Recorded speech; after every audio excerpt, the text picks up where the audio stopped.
everyone, and welcome to this episode of Mitchell Makes Music. In this episode, I'm going to teach you how to record vocals for your covers or for your own songs. So, when recording vocals, it's very similar to recording with instruments. You want to get, like this girl is, you want to be close enough to the mic to where it can hear you, and you want it centered on where the noise will be emanating from, so your mouth.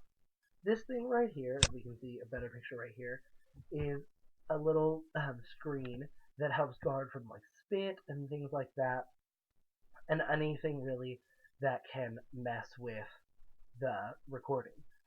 So when you're recording with vocals, it'll also look like this guy. So you want to get close, and you want to be able to get as close to the mic as you can to make sure that it picks everything up.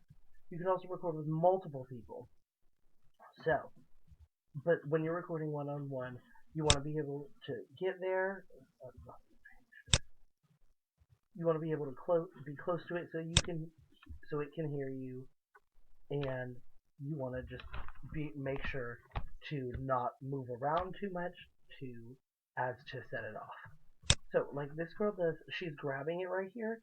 That's okay, but you want to be careful because if you move it, sometimes it'll knock around, and then it'll cause the sound to be ruined.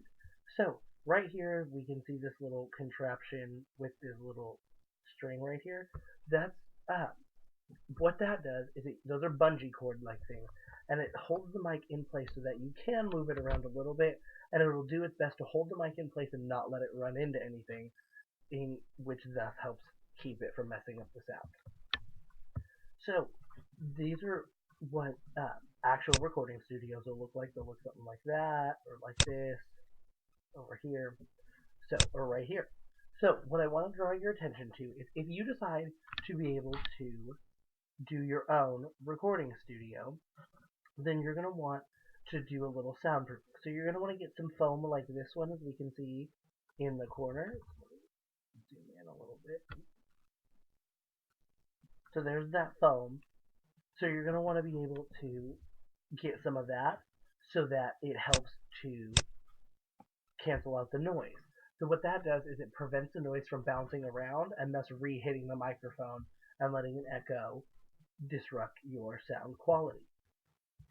So these are some important things to keep in mind. Like I said, it's very similar to recording with an instrument, so you want to make sure that it is centered around where the noise will be emanating from. And you also, if you're going to sing really loud, sometimes what you want to do is if you're too close and you sing too loud and the gain is up too high, then it'll distort the sound and the microphone won't be able to handle all the sound that is going into it. So what you want to do sometimes on a louder note is you may take a little lean step back to help it. It'll still be loud and you'll still get the same quality that you're looking for, but it won't distort. So that's why this see how she is kind of farther away, and then right now it looks like she's doing a quieter, more soft note, so she's a little closer to it.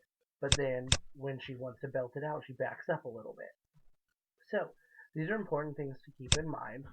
The gain on a microphone is how strong you want it to pick up noises. So the more gain you have, the more it will receive, and the more frequency it'll send out to pick up sounds. The lower the gain is, the less you want it.